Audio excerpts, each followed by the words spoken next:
All right. Welcome back to another post game pod for the Behind the Back podcast, week 2, Philadelphia Eagles edition. I am Marcos Conan Negron, and I am here to talk about the Eagles' victory 20-17 over the Kansas City Chiefs on the road in Kansas City. This was kind of back and forth game there for a little bit. Offense was definitely not the story of this game. It was definitely much more of a defensive showing for both of these teams. But let's break down exactly kind of what we saw from this game. So to start off, I missed the first quarter of this game because, I have YouTube TV. I got Sunday Ticket. The Eagles are obviously out of market. And the Cowboys Giants game was going before the Eagles game. And that game went to overtime. And it took almost, it took all 10 minutes of that overtime for the Cowboys to end up winning. It was an awesome game. But you know, the Eagles game was also happening at the same time. So there wasn't anyone that was showing the Eagles game. So we kind of were held hostage and basically missed all but the last 2 minutes of the first quarter. But when we did come back on at that time, neither offense had really gotten anything going. And Harrison Butker just missed a 58-yard field goal attempt to try to make it 3-0.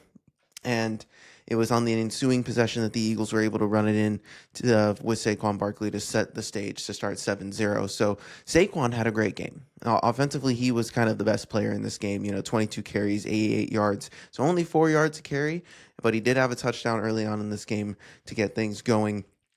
And the Chiefs did a really good job defensively, just trying to, show Jalen different pressures. They were trying to muddy up the picture, and they were doing a good job containing the run, especially Jalen. He had 9 carries, 15 yards, so only an average of 1.7 yards, and a bunch of those were tush pushes.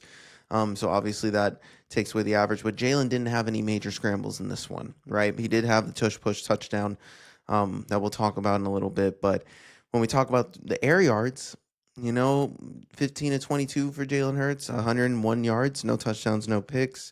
And again, he did have the one rushing touchdown. But Devontae Smith, he did have a nice throw to Devontae Smith. Devontae finishes with 4 catches, 53 yards. He had a nice one-on-one that he ended up winning that led to that tush-push touchdown later in the third quarter. Or early fourth, it was somewhere around there. A.J. Brown had a kind of quietish day. Again, 5 catches, so he was targeted a little bit more this time around, but only finished with 27 yards. He did have a nice catch where he was falling down and was able to get a first down with it. But, the passing offense, okay, I want to, admit a little bit that, I know they're still trying to figure things out. It's Kevin Patullo, things like that. But this feels, a little 2023-ish to me in the sense of, rookie play caller, still trying to figure out answers to questions that he hasn't seen yet. But overall, the Eagles still did what they needed to do and executed in the plays that mattered most, in the spots that mattered most. And that was really enough. And it was really, the offensive side of the ball really wasn't impressive at all. And that's definitely something that if I want to take, biggest worry from this game, it's going to be, can the offense start finding more of a consistent rhythm? Because listen, they're eking out these wins, and it's okay to do this early on. But if this is the formula that you're hoping to succeed with, moving forward, it is going. I don't know if this version of the Eagles is going to be sustainable throughout the whole season, right? So, not a knock. They did everything that they needed to do, and they didn't turn the ball over. That's always a recipe for the Eagles' success. If they don't turn the ball over, they usually win the game. If they win the turnover battle, which they did today, they usually win the game. So, you want to see more improvement, see more growth within the offense, and I'm sure that's going to come with time. But early on, just something that couple weeks of this now, barely over 100 yards, still trying to figure out where you want to go with the ball and how to manipulate the defenses. I think they need to figure out a better way to scheme guys open a little bit. But so that's something that we'll see here in the next couple weeks, hopefully. But my attention for this one's really going to go on the defensive side of the ball here. So the Eagles did force an interception. Drew Mukuba, our second-round rookie, ended up with a big interception. It was in the end zone in the second half. One of the few drives early on where the Chiefs were driving. It was about a 14-play drive that had gone 75 yards, and it was in the goal. It was at the goal line, and Travis Kelce and Mahomes were just a little bit off. Travis Kelce drops it right, and it comes off his hands and goes right into Makuba's hand, and he gets a big return. Eagles were able to score off of that to get up to the 20-point margin. So that basically did seal the deal to give us the win. enough points there. So great game by Mukuba, and Jihad Campbell, our first round pick, also had a great game. So it's again good to see the first and second round picks contributing very similarly to kind of what we saw from Quinyon and Cooper last year. The early returns on the rookies, Jihad Campbell and Drew Mukuba, seem to be working out really well. And when you look at this defense, when four of your contributors are your first four picks from each of the past 2 years, I think that's a really great sign for this defense moving forward, especially once they start figuring things out even more. Last week, the Cowboys did pick them apart at times, and obviously no Jalen Carter. You definitely saw the difference in this game. Um, but having Jalen Carter there helped. It definitely opened up. Mahomes got sacked twice. Moro Ojima got in there, made a big play, and Drew Mukuba also got a sack as well. So it was one of those things that, again, like these young guys are creating a lot of pressure. You love to see it. Cooper DeJean, Quinyon Mitchell, Jihad Campbell, and Drew Mukuba. That's the future of your defense alongside Jalen Carter. So that's definitely something you wanted to see. Overall, they held Mahomes to 16-29, 187 yards. He did have a touchdown, and it was a deep shot. He had a couple opportunities in this game. Mahomes did. He definitely missed on a few open guys. His timing was a little bit off, and the Eagles were getting decent amount of pressure on him, and they were blitzing him a ton. And they didn't do that a lot in the Super Bowl, and that was something they brought up in the broadcast was they didn't really blitz Mahomes a lot, if at all, in the Super Bowl, and this time they were blitzing him a ton, really throwing him different coverages, and it was throwing off his timing a bit. They were able to run the ball, though. Mahomes did have 66 rushing yards and a touchdown. He was averaging 9.4 carries, so he was making big plays. Kareem Hunt had 8 carries for 31 yards, so the running backs didn't do as much. Mahomes led all rushers as well outside of Saquon, but for KC. And Kelsey had four catches, 61 yards. He did have a couple drops that were pretty crucial, a couple opportunities. And I think that's kind of what I've been noticing with Kelsey is that he's still there. He still knows how to manipulate defenses and get in the right spots and read coverages, but he's not as quick. His responses are not the same. His timing with Mahomes is just slightly off now, and they're missing opportunities. So he had his chance to get a touchdown to put them up, but it ended up being that interception that swung the game. And that was huge. And Hollywood Brown was in and out of this game, but he had 30 yards on 5 catches. Tyquan Thornton had the big catch with the touchdown, but he only had 2 catches on there too. So defensively, the Eagles, I thought, did a really solid job of just, bending but not breaking, and doing a really good job of forcing the issue and forcing the Chiefs into bad spots. The Chiefs went for it on a 4th down. The Eagles were able to stuff it.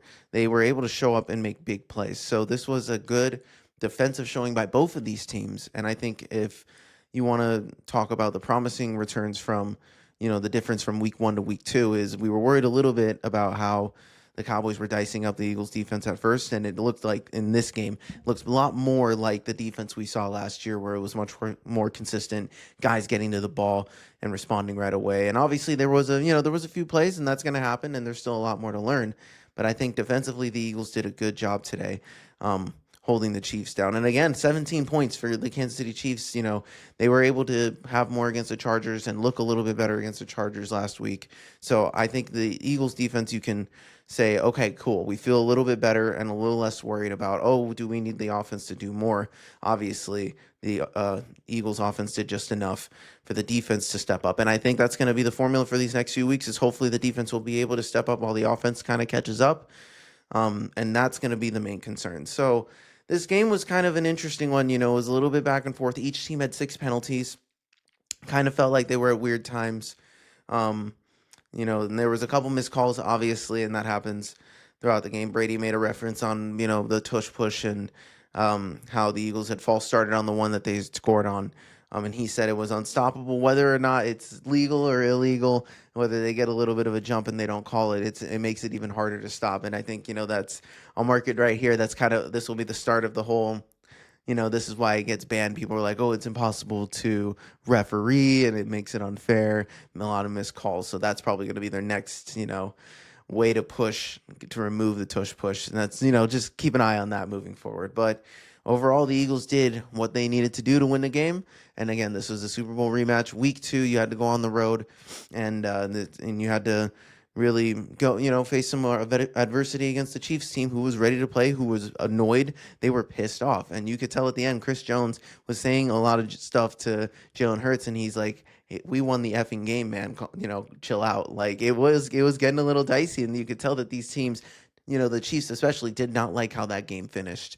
And I think it still left another sour taste in their mouths that this game could have, there were a couple opportunities that had the Chiefs executed, they probably were the ones winning this game. And that's been the case for the Eagles is, again, they're not playing their best, and we're still the ones coming out on top when a team doesn't play perfect. So if a team doesn't play perfect against us, it turns out that they don't win the game that often, and even on a game that we don't struggle. We didn't turn the ball over, right? So we maintained certain possessions, and even on the drives we lost, we didn't get anything that crushed us to the point where it put the other team in favorable field position, things like that. So the Eagles are so good at those situations that it sets them up for success, and their defense stepped up to mitigate some of the issues the offense was having. So again, the Eagles can keep winning this way against, teams.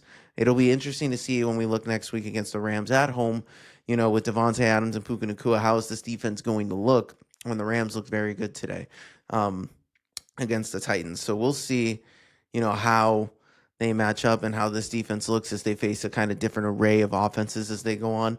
Obviously, we talked about it. The Chiefs' offense going into this was hurt, not at full strength. So we kind of figured the defense is going to have an advantage in this one. So it makes sense that they look good in this game. So it's something to look for next week is, can they keep it up? Will they be able to have a consistent game plan for either one of those two receivers? Because Adoree Jackson did get picked on again, and he did get hurt, still played, but he was coming in and out. Are they going to continue to rely on him and hope he doesn't get picked on as often? He had a couple good plays where he was there, but the offense, but the receiver was just able to make a better catch. And you got to give him some of that where he played well, but he also had moments where he was still allowing the catches. So, those are things we have to monitor as we move forward. But it looked like the defense definitely took a step forward in week 2, and that was a promising sign.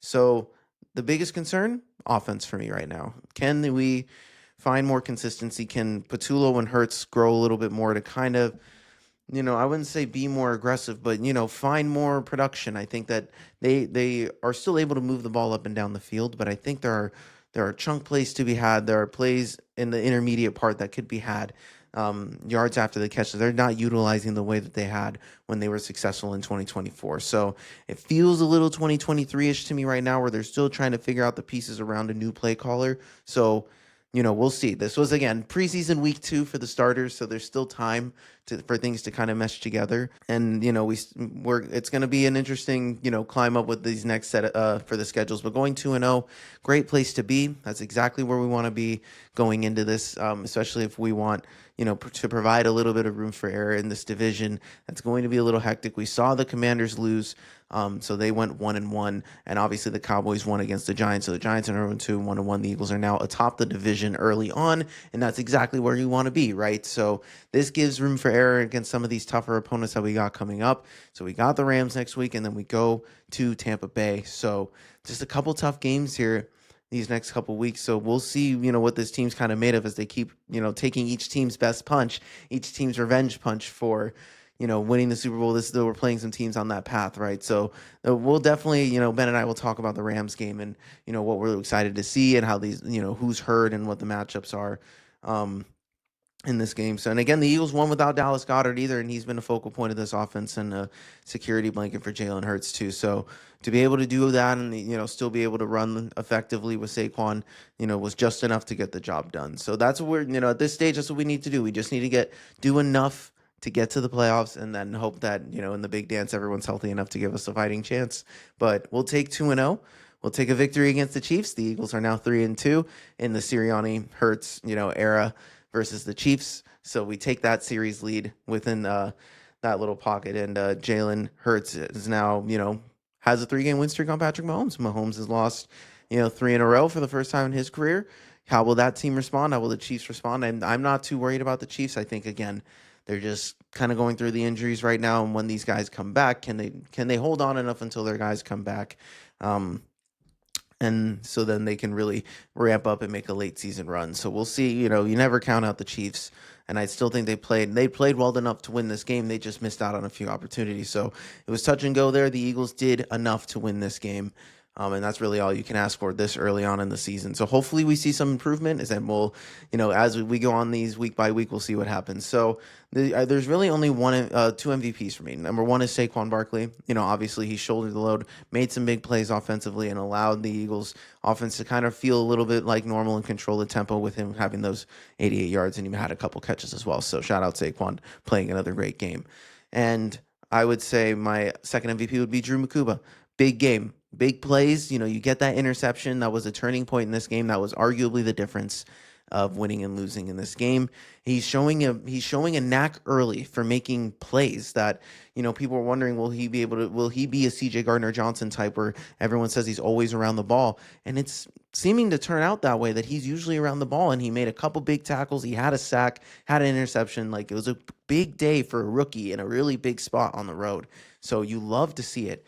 From Drew Mukuba. So he definitely earns that MVP ball today. So this was the Behind the Back podcast post game for week 2 for the Philadelphia Eagles. This was awesome week, guys. Obviously the game wasn't, it was a little touch and go there. But anytime the Eagles win, it's a great night. For me, it's a great Sunday. So it was a lot of fun. And obviously the Niners over there and Benny got to celebrate going 2-0. Mac Jones looking awesome. So I'm excited to see, hear that post game and see what that's all about.